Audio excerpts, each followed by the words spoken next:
Good morning. So it's currently Saturday. It is 20 to 8. I'm off to Total Fitness in Willoughby with Cody to train posterior and arms. I've just had my pre-workout meal, which was same as always: 100 grams of Cocoa Pops, 40 grams of honey, 30 grams of whey. I've run out of raspberries, so I'll go do a food shop later on today as well, because I've run out of a couple of bits. So I've had an apple instead. Very exciting. I've had a Monster, so I have a sugar-free Monster, and then I have a pump pre-workout, because the other ones, like the stimulant ones, the high stimulant ones that are like, you know, anything over like 200 milligrams of caffeine just blows my head off, and I feel like I'm gonna either shit myself mid-set or have a massive anxiety attack, or worst case scenario, both. And if you're gonna have an anxiety attack, the last thing you want to be doing is having a, you know, shitting yourself.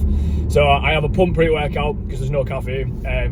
I still get like all the benefits, and then I just have my Monster instead, Life Maxim. I've also started having them little pocket pillows in your lip, so I'm just trying to, like, I don't know, turn into that Brian Johnson fella, but spending like £4 rather than 17 million or whatever he spends, just to try and get the you know, mental cognitive benefits of nicotine. It's the lowest dose one you can get. I think they're called like mini zins. They're like 1.5 milligram. Gonna go train, got a client in the clinic.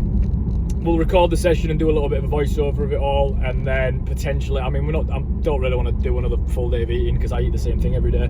Yeah, I'm not doing anything better. You know what I mean? It's a Saturday.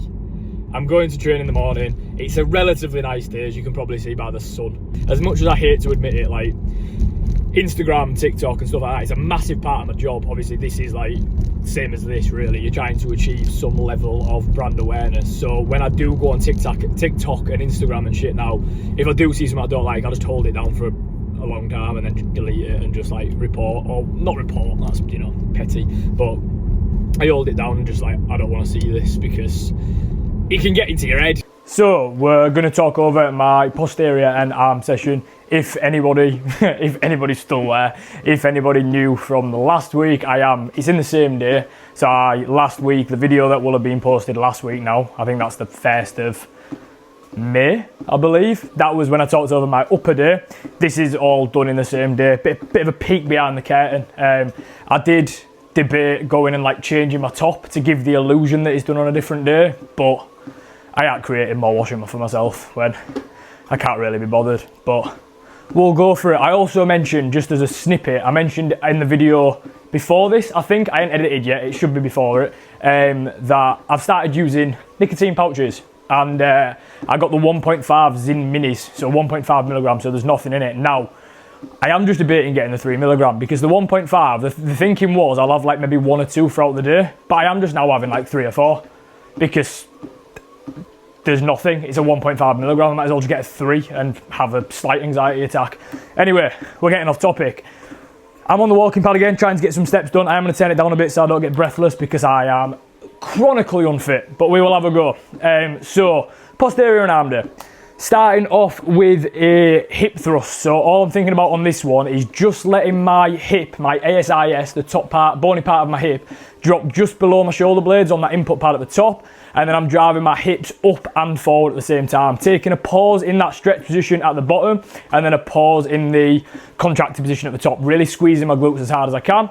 Then we're moving into a barbell RDL. You can't mess about with a barbell RDL, mate. There's no real faking it. All I'm thinking about doing is just driving my hips as far back as I can. So I initiate the movement with my hips going back every time. Thinking about dragging that bar against me. Imagine I'm trying to bend it around my legs. So I'm keeping it nice and tight, keeping my upper back as solid as I can.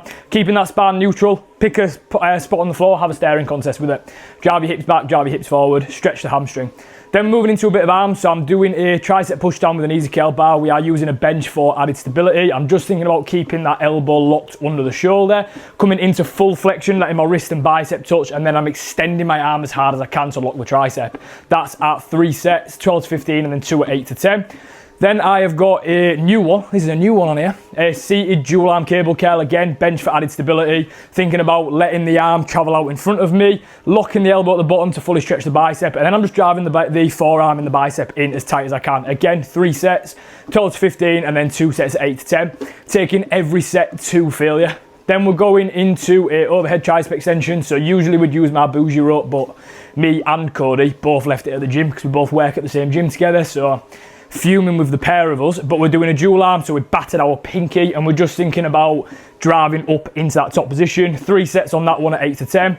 Then we have got a dumbbell hammer curl, so just thinking about keeping the top. So a good tip that I heard before, the top pair of the dumbbell, where it says like how heavy it is, either 20 or 6 kilo, depending on who you are, you want that facing the roof every time. So when you're coming to the top, just get to that point where it's hitting the roof, and then you're good to go with that one.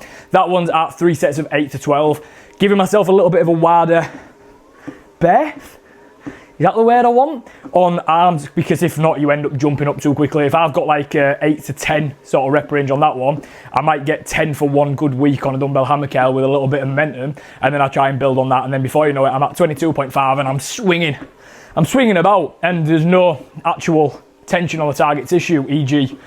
the elbow flexors. And then we also did a bit of a drop set on there. We usually don't, but we think we might add it in because it's fun. And it's Saturday, so this is my Saturday session, and it was really sunny today.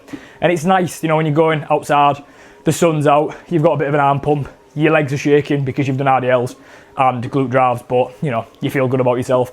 Things that I didn't record, so on this day as well, I also do 4 sets of a calf raise at 8 to 10, but I aren't recording calf raises every time I do them because they're boring, mate. They're boring to do and they're boring to watch. I also do abs. So my ab training is 3 times a week. I do twice a week, so on a Monday and a Friday, I do a cable crunch, just thinking about spinal flexion, bringing my sternum, so your sternum, everyone knows what sternum is, into your pelvis, trying to get that as tucked as possible, going through as much spinal flexion as I can, and then on the way out, spinal extension. That's at 4 sets of 8 to 10. Then on Wednesday, I do a reverse lying crunch. I don't think I've got a video of that. People call it gar hammers, but just a decline reverse crunch, bringing my, and then it's just the same thing, but except this time I'm bringing my pelvis to my sternum rather than the other way around.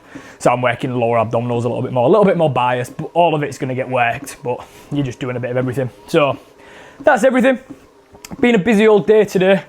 I've done my voiceover for the upper day. I've done my voiceover for this one just now. You're watching it, if anybody is.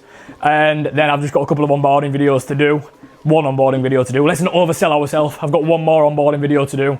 Update some client programs. This is I'm literally repeating myself. I've said this already, but I'm going to keep it in. Why not? Cheers for watching. See you next time.